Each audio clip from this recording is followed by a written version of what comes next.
Terima kasih Anda masih bersama kami di Kompas Petang dan saya langsung ke Mas Islah. Mas Islah, Mahfud MD ini mengklaim bahwa Mahfud dan juga Ganjar adalah petugas konstitusi yang diusung oleh partai politik. Apakah bisa ada jaminan yang pasti bahwa jika nanti terpilih Mahfud MD dan Ganjar tetap menjadi petugas konstitusi? Jadi sebenarnya embrio dari stigma petugas partai dan boneka partai itu muncul ketika Pak Jokowi dicapreskan oleh PDIP tahun 2014. Sehingga setiap capres yang dimunculkan oleh PDIP selalu diberi stigma boneka partai. Saya juga nggak ngerti.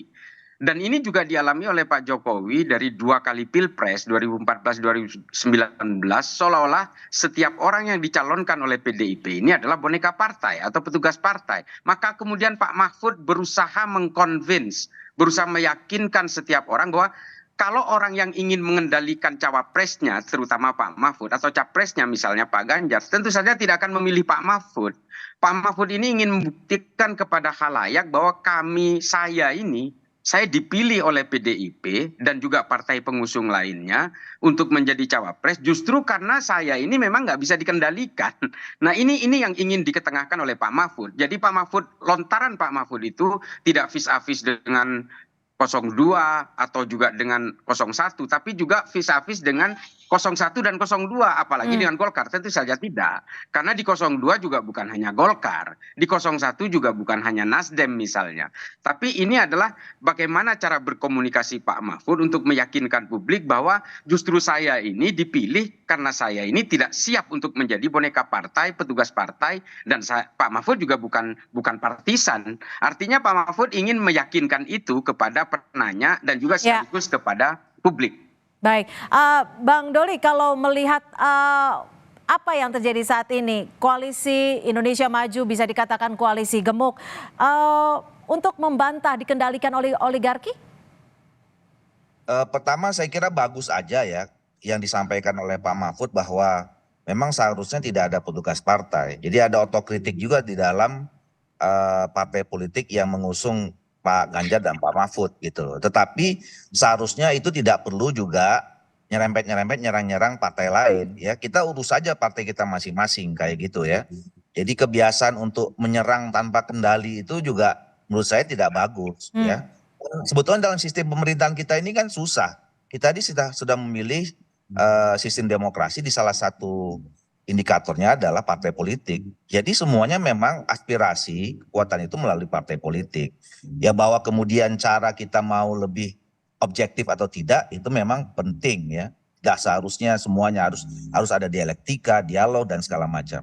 Nah kalau di Koalisi Indonesia Maju sendiri ya kita ini kan dari awal semuanya punya agenda masing-masing ya.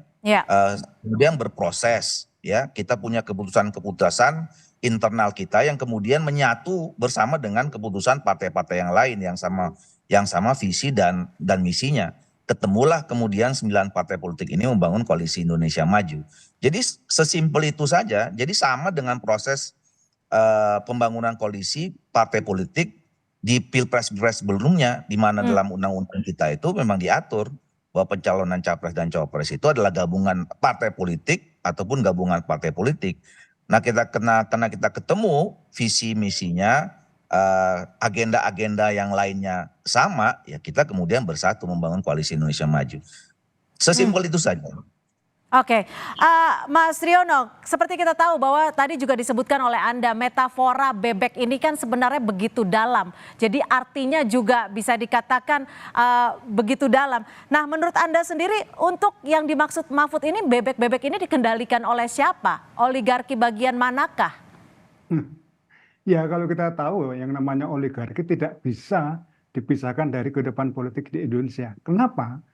Karena rakyat sendiri pun tidak mau memberikan kontribusi secara finansial bagi setiap koalisi, bagi setiap calon presiden dan wakil presiden, bagi setiap caleg misalnya. Sehingga ini diambil alih sejak awal oleh oligarki. Dan oleh oligarki inilah semua pembiayaan finansial dan yang lain-lain sebagainya, termasuk tayangan televisi dan sebagainya, itu kemudian dijalankan.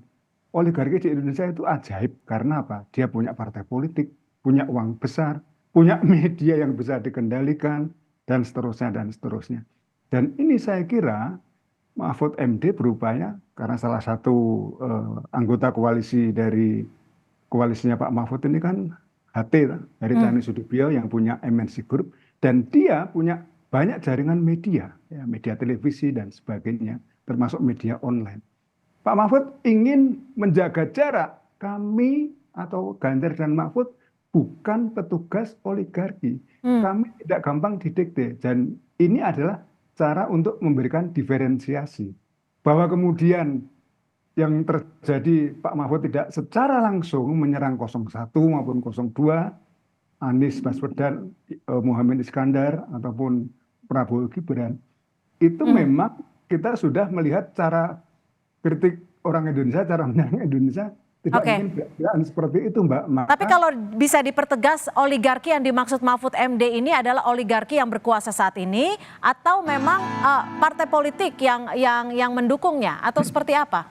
Oligarki itu kalau bayangan saya itu bisa berkuasa, bisa menjadi pengusaha yang cukup mapan dan terkenal, atau dia bekerja di balik layar.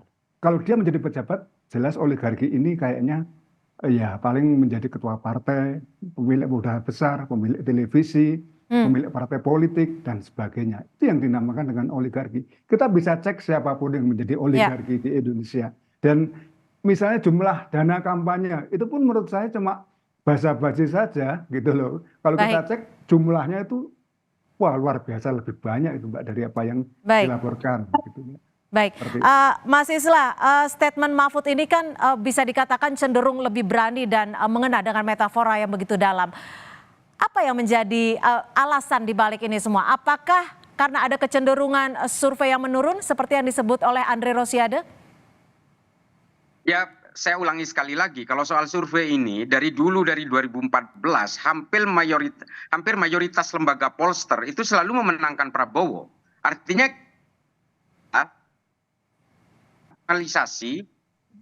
artinya apa? Kita sudah terbiasa untuk menormalisasi hasil survei dan kita tidak pernah kaget dengan hasil survei. Karena memang dari sejak 2014 Prabowo itu selalu leading surveinya, tapi ujung-ujungnya pada faktanya kan selalu kalah. Nah ini artinya untuk soal survei kita udahlah forget it. Ini persoalan faktual di lapangan. Tapi yang saya ingin ketekankan di sini adalah betapa Pak Mahfud semakin tampil berani setelah mundur dari Menko Polhukam. Ini luar biasa. Daripada masih menjabat menteri tapi menjadi capres, atau masih menjabat menteri tapi menjadi tim sukses 02 yang akhirnya menjadi bebek-bebek yang dipegang lehernya. Baik, ini saya ke Bang Doli. Bermanfaat. Bang Doli, serangan-serangan ini apakah Golkar merasa dirugikan apalagi kita hanya tinggal menghitung hari menuju hari pencoblosan? Nah, saya kira kita nggak tidak terpengaruh apa-apa dengan statement itu ya. Seperti yang saya katakan tadi, yaitu kan buat semua ya. Kalau memang maksudnya tadi jelaskan bahwa dia mengkoreksi tentang istilah petugas partai, ya artinya mengkoreksi otokritik terhadap lingkungannya sendiri gitu ya. Karena buat kita istilah petugas partai itu nggak ada. Nah, yang kedua soal survei, ya walaupun saya nggak mau bahas itu, tapi saya mau koreksi bahwa 2014-2019 yang leading Pak Jokowi. Ya, bahkan isu mau satu putaran itu kan sering dikemukakan juga pada 2019. Tapi saya nggak mau bahas itu. Nah, yang mau saya sampaikan adalah sebaiknya tinggal sisa 98 hari ini kita ini fokus untuk mempromosikan ya masing-masing capres dan cawapres kita ini dengan ide-ide dan gagasan yang mengemuka, yang diminati oleh rakyat. Jadi nggak usah lagi saling menyerang yang enggak gitu ya. Yang itu kontraproduktif sebetulnya dengan perkembangan kedewasaan dan kesehatan demokrasi kita. Ini yang harus kita jaga gitu. Jadi jangan sampai seperti kita kelihatannya kehilangan isu ini Pak Mahfud ini, nggak ada isu lain lagi, ya nyerang aja gitu. Oke, baik. Kami sudah tangkap. Terima kasih Ahmad Doli Kurnia, Waketum Partai Golkar, dan juga Mas Islah Bahrawi, TPN Ganjar Mahfud, dan juga Mas Riono Lukmantoro, pengamat politik dari Undip, sudah bergabung bersama kami di Kompas Petang. Selamat sore.